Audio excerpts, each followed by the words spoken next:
Hello दोस्तों, स्वागत है आपका हमारे यूट्यूब चैनल में। आज लेके आए हैं आपके लिए छत्तीसगढ़ राज्य जिला सहकारी बैंक के हिंदी भाषा से हिंदी ग्रामर से संबंधित प्रश्न। तो देखिए, पहला क्वेश्चन है यहाँ पर, हिंदी किस भाषा परिवार की भाषा है? तो भारोपीय। इसका राइट आंसर होगा भारोपीय। हिंदी जो है भारोपीय भाषा परिवार की भाषा है। ये क्वेश्चन आपके कई एग्जाम में पूछा जा चुका है दोस्तों, तो इसलिए क्वेश्चन को ध्यान से देखिए, सभी क्वेश्चन पर ध्यान रखिए और क्वेश्चन को याद करते चलिए। भारत में सबसे अधिक बोले जाने वाली भाषा कौन सी है? तो भारत में सबसे अधिक बोले जाने वाली भाषा है हिंदी। हिंदी भाषा भारत में सबसे अधिक बोले जाने वाली भाषा है। अगर क्वेश्चन आपको पसंद आ रहा होगा तो लाइक ज़रूर करेंगे। हिंदी भाषा का जन्म हुआ है, तो हिंदी भाषा का जन्म किससे हुआ है दोस्तों? राइट आंसर क्या होगा इसका? तो हिंदी भाषा का जन्म है अपभ्रंश। ए ऑप्शन यहाँ पर सही होगा। हिंदी भाषा का जन्म अपभ्रंश से हुआ है। निम्न में से कौन सी बोली अथवा भाषा हिंदी के अंतर्गत नहीं आती है? तो कौन सी बोली अथवा भाषा जो है वो हिंदी के अंतर्गत नहीं आती है? तो तेलुगु इसका राइट आंसर होगा। तेलुगु जो है वो हिंदी के अंतर्गत, हिंदी भाषा के अंतर्गत नहीं आती है। तेलुगु भाषा जो है हिंदी के अंतर्गत नहीं आती है। यहाँ पर देखिए, हिंदी की विशिष्ट बोली ब्रज भाषा किस रूप में सबसे अधिक प्रसिद्ध है? तो हिंदी की जो विशिष्ट बोली ब्रज भाषा है वह काव्य भाषा के रूप में सबसे अधिक प्रसिद्ध है। काव्य भाषा के रूप में सबसे अधिक प्रसिद्ध है आपका ब्रज भाषा। भारतवर्ष में हिंदी को आप किस वर्ग में रखेंगे? तो भारतवर्ष में हिंदी को राजभाषा के रूप में रखेंगे। ए ऑप्शन यहाँ पर सही होगा। भारतवर्ष में हिंदी को राजभाषा का वर्ग दिया गया है, राजभाषा के वर्ग में रखा गया है। सभी क्वेश्चन को ध्यान से देखिए, सभी को एग्जाम के लिए मोस्ट एमपी क्वेश्चन है दोस्तों। देखिए, अगला क्वेश्चन है, ढूढ़ाली बोली है, तो ढूढ़ाली जो बोली है वो कहाँ की बोली है? तो ढूढ़ाली बोली सही आंसर होगा इसका पूर्वी राजस्थान की। बी ऑप्शन यहाँ पर सही होगा। ढूढ़ाली बोली जो है पूर्वी राजस्थान की बोली है। ब्रज बोली नाम से जानी जाती है, कौन सी भाषा इनमें से जानी जाती है ब्रज बोली नाम से? ऑप्शन दिया है पंजाबी, मराठी, गुजराती, पुरानी बांग्ला। तो राइट आंसर होगा इसका ब्रज बोली नाम से पुरानी बांग्ला जानी जाती है। ब्रज बोली नाम से पुरानी बांग्ला जानी जाती है। निम्न में से कौन सी भाषा देवनागरी लिपि में लिखी जाती है? गुजराती, उड़िया, मराठी, सिंधी। तो राइट आंसर होगा सही ऑप्शन इसका मराठी। मराठी भाषा जो है देवनागरी लिपि में लिखी जाती है। मराठी भाषा देवनागरी लिपि में लिखी जाती है। अगला देखिए, 1 मई के 2 ठन बेटवे रहीन, ओह माँ लहरा अपने बाप से कहिस दादा, धन माँ जवन हमर बखरा लागत होय तवन हमका दे दे। यह अवतरण किस हिंदी की बोली है? तो अवधि इसका राइट आंसर होगा। सी ऑप्शन यहाँ पर सही होगा, अवधि। निम्न में कौन सी भाषा संस्कृत भाषा की अपभ्रंश है? तो राइट आंसर होगा संस्कृत भाषा की अपभ्रंश भाषा है यहाँ पर पाली। पाली यहाँ पर राइट आंसर होगा। डी ऑप्शन सही होगा। पाली भाषा जो है संस्कृत भाषा की अपभ्रंश है। अधिकतर भारतीय भाषाओं का विकास किस लिपि से हुआ है? तो अधिकतर भारतीय भाषाओं का विकास जो है, अधिकतर भारतीय भाषाओं का विकास ब्राह्मी लिपि से हुआ है। डी ऑप्शन सही होगा। अधिकतर भारतीय भाषाओं का विकास ब्राह्मी लिपि से हुआ है। हिंदी भाषा किस लिपि में लिखी जाती है? तो हिंदी भाषा जो है देवनागरी लिपि में लिखी जाती है। सी ऑप्शन सही होगा। हिंदी भाषा देवनागरी लिपि में लिखी जाती है। वर्तमान हिंदी का प्रचलित रूप है, तो अभी वो जो वर्तमान में हिंदी है उसका प्रचलित रूप कौन सा है? तो वर्तमान हिंदी का प्रचलित रूप है खड़ी बोली। सी ऑप्शन यहाँ पर सही होगा। वर्तमान हिंदी का प्रचलित रूप है खड़ी बोली। आगे देखिए, अगला क्वेश्चन, हिंदी भाषा की बोलियों के वर्गीकरण के आधार पर छत्तीसगढ़ी बोली है। तो छत्तीसगढ़ी बोली हिंदी भाषा की बोलियों के वर्गीकरण के आधार पर कौन सी बोली है? कौन सी? तो पूर्वी हिंदी। हिंदी भाषा की बोलियों के वर्गीकरण के आधार पर छत्तीसगढ़ी बोली पूर्वी हिंदी है। निम्नलिखित में से कौन सी पश्चिमी हिंदी की बोली नहीं है? तो ऑप्शन दिया है बुंदेली, ब्रजभाषा, कन्नौजी, बघेली। तो डी ऑप्शन सही होगा। बघेली जो है पश्चिमी हिंदी की बोली नहीं है। कौन सी बोली? बघेली। भारतीय संविधान में किन अनुच्छेदों में राजभाषा संबंधी प्रावधानों का उल्लेख है? तो भारतीय संविधान में अनुच्छेद, राइट ऑप्शन होगा इसका अनुच्छेद 343 से 351 तक। ए ऑप्शन सही होगा। भारतीय संविधान में अनुच्छेद 343 से 351 तक राजभाषा संबंधी प्रावधान है। दक्षिणी भारत हिंदी प्रचार सभा का मुख्यालय कहाँ स्थित है? तो दक्षिणी भारत हिंदी प्रचार सभा का मुख्यालय चेन्नई में है। कहाँ है? सी ऑप्शन सही होगा, चेन्नई में है। हिंदी भाषा के विकास का सही अनुक्रम कौन सा है? तो राइट आंसर होगा इसका ए ऑप्शन दिया है, पाली प्राकृत अपभ्रंश हिंदी। तो यही ऑप्शन यहाँ पर सही होगा, ए ऑप्शन पाली प्राकृत अपभ्रंश हिंदी जो है हिंदी भाषा के विकास का सही क्रम है। संविधान के अनुच्छेद 351 में किस विषय का वर्णन है? तो संविधान के अनुच्छेद 351 में हिंदी के विकास के लिए निर्देश का उल्लेख है। अनुच्छेद 351 में, संविधान के अनुच्छेद 351 में हिंदी के विकास के लिए निर्देश है। ब्रज भाषा है पूर्वी हिंदी, पश्चिमी हिंदी, बिहारी हिंदी, पहाड़ी हिंदी। तो राइट आंसर है बी ऑप्शन इसका सही होगा, ब्रज भाषा पश्चिमी हिंदी है। ब्रज भाषा पश्चिमी हिंदी है। मगही किस भाषा की बोली है? राजस्थानी, पश्चिमी हिंदी, पूर्वी हिंदी, बिहारी। तो मगही राइट आंसर होगा इसका, मगही जो है बिहारी भाषा की बोली है। मगही बिहारी भाषा की बोली है। आगे है, भाषा के आधार पर भारतीय राज्यों की पुनः संरचना की गई थी। तो कब की गई थी भाषा के आधार पर भारतीय राज्यों की पुनः संरचना? तो राइट आंसर होगा इसका, भाषा के आधार पर भारतीय राज्यों की पुनः संरचना डी ऑप्शन सही होगा, 1956 ईस्वी में की गई थी। भाषाई आधार पर सर्वप्रथम किस राज्य का गठन हुआ था? पंजाब, जम्मू कश्मीर, राजस्थान, आंध्र प्रदेश। तो भाषाई आधार पर सर्वप्रथम सही आंसर होगा इसका डी, आंध्र प्रदेश। भाषाई आधार पर सर्वप्रथम आंध्र प्रदेश राज्य का गठन हुआ था। भाषा के आधार पर सर्वप्रथम आंध्र प्रदेश राज्य का गठन हुआ था। बघेली बोली का संबंध किस उपभाषा से है? तो बघेली बोली का जो संबंध है पूर्वी हिंदी उपभाषा से है। बघेली बोली का संबंध पूर्वी बोली उपभाषा से है। किस तिथि को हिंदी को राजभाषा बनाने का निर्णय लिया गया?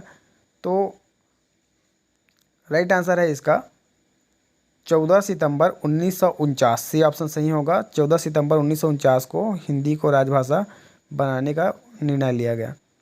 वर्ष 1955 ईस्वी में गठित प्रथम राजभाषा आयोग के अध्यक्ष थे। तो वर्ष 1955 में गठित प्रथम राजभाषा आयोग के अध्यक्ष थे बीजी खैर। ए ऑप्शन सही होगा, बीजी खैर। भारतीय संविधान की 8वीं अनुसूची में शामिल भाषाओं की संख्या है। तो भारतीय संविधान की 8वीं अनुसूची में शामिल भाषाओं की संख्या है 22। 22 भाषा शामिल है भारतीय संविधान की 8वीं अनुसूची में। हिंदी की आदि जननी है।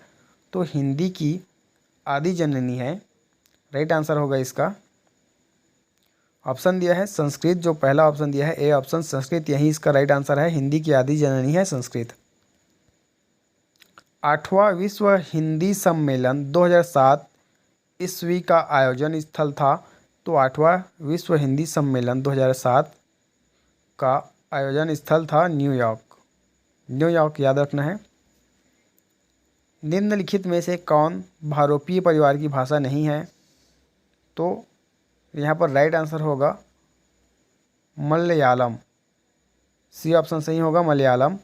मलयालम जो है भारोपीय परिवार की भाषा नहीं है। हिंदी दिवस किस दिन मनाया जाता है? तो बी ऑप्शन यहाँ पर सही होगा, 14 सितंबर। 14 सितंबर को हिंदी दिवस मनाया जाता है। 14 सितंबर को हिंदी दिवस मनाया जाता है, बी ऑप्शन सही होगा। विकास की दृष्टि से प्राकृत की पूर्वकालीन अवस्था का नाम है, क्या है प्राकृत की पूर्वकालीन अवस्था का नाम? तो राइट आंसर होगा ए, पाली। विकास की दृष्टि से प्राकृत की पूर्वकालीन अवस्था का नाम है पाली। पश्चिमी हिंदी की 2 बोलियों का सही युग्म है। तो पश्चिमी हिंदी की 2 बोलियों का सही युग्म है, राइट आंसर होगा इसका खड़ी बोली और बुंदेली। खड़ी बोली बुंदेली, डी ऑप्शन सही होगा। पश्चिमी हिंदी की 2 बोलियों का सही क्रम है। अर्धमागधी अपभ्रंश से विकसित बोली है? तो अर्धमागधी अपभ्रंश से विकसित बोली है बघेली। बी ऑप्शन सही होगा। अर्धमागधी अपभ्रंश से विकसित बोली है बघेली।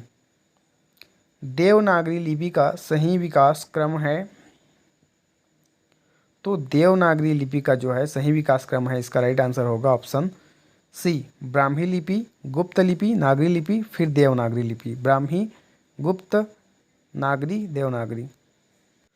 आगे देखिए, हिंदी की विशिष्ट बोली ब्रजभाषा किस रूप में सबसे अधिक प्रसिद्ध है? तो हिंदी की जो विशिष्ट बोली है ब्रजभाषा, वह काव्य भाषा के रूप में सबसे अधिक प्रसिद्ध है। ब्रजभाषा बोली काव्य भाषा के रूप में सबसे अधिक प्रसिद्ध है। भारतवर्ष में हिंदी को आप किस वर्ग में रखेंगे? क्वेश्चन रिपीट हो गया दोस्तों। तो भारतवर्ष में जो है हिंदी को हम राजभाषा के वर्ग में रखेंगे।